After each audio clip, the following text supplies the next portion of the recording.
Welcome to this episode of Locked In. In this video, I'm going to be seeing if I can make a single chain work for both my road and gravel setup. Now, I have shown that off in a previous video of converting my gravel bike into a pseudo road bike, but I'm actually going to be lowering that front chain ring for my gravel setup for even crazier climbing gear. I'm going to be going from a 36 down to a 32 tooth front ring with a 9 to 50 in the rear, and trying to make a 40 tooth front ring with a 9 to 42 tooth cassette in the rear work for both systems with a single chain to make the gravel to road conversion even more seamless. So if that's something you're interested in, please stay tuned. So if you haven't seen part 1 of this mini-series, I show you how to easily set up any wheel set, no matter if it's 6-bolt or center lock, to work for both your road and gravel bike very easily, to seamlessly swap wheels between different wheel sizes or just multiple wheels that you have at home.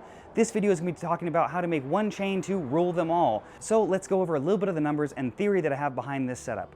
Essentially what I'm going to be doing is I'm going to be swapping my front 36 tooth chainring to a 32 because I'm going to be doing a lot more climbing and hopefully bike packing coming up soon, so I want to lower that ratio to get a crazy climbing gear. So the theory is if I'm going to have a 32 front ring and a 40 tooth, I'm increasing that ring by 8 teeth. Then since my rear cassette is a max of a 50 tooth down to a 42 tooth, that's an 8 tooth cassette drop. So I believe that front chain will still work for both setups in this extreme difference of ratio. So this math is going to be something that you can use for your bike if you want one chain, again, to work with a road and gravel setup. So I'm actually pretty shocked. This actually doesn't look too bad.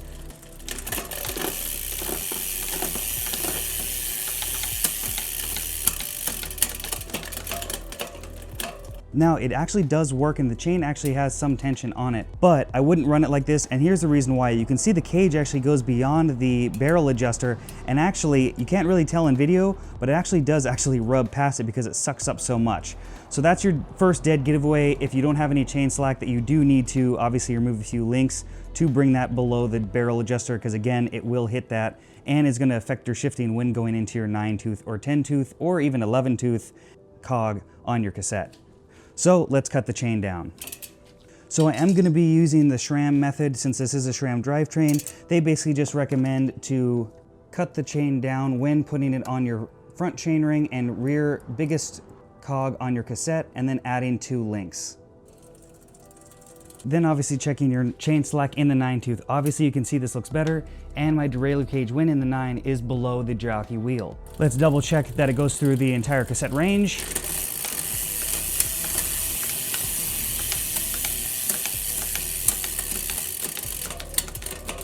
And it seems to be shifting just as good as it did with the 36 tooth front ring.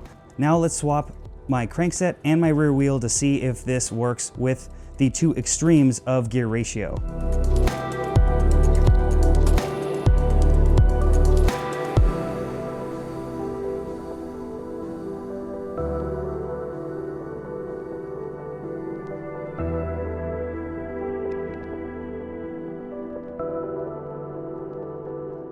So as you can see here, I have my 40 tooth front chainring crankset setup and my 9 to 42 tooth 11 speed cassette. And obviously you can see this in my 9 tooth setup is totally fine with chain tension. It's got even more tension than it did with my other one because obviously we have a bigger front ring.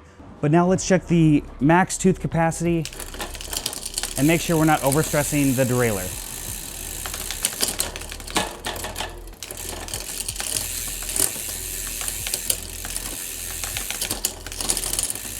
And as you can see through that aggressive amount of shifting, this setup totally works fine, and I have plenty of play still left and plenty of chain tension when using this. So in theory, I think we've solved that mystery, so let's wrap it up with my final thoughts. Now granted, my road gearing and gravel gearing doesn't have to be the exact same for you to make this work. Again, just use that math. If you're going to drop your front ring for more climbing gear for your gravel setup, just increase that front ring and minus the rear cassette as you see fit, using that same kind of number balance. Now, if you have the same rear cassette and just want to swap the front, you are going to have to swap chains essentially and just have 2 chains for each setup. And that's not a bad deal either. So that's it. It actually worked.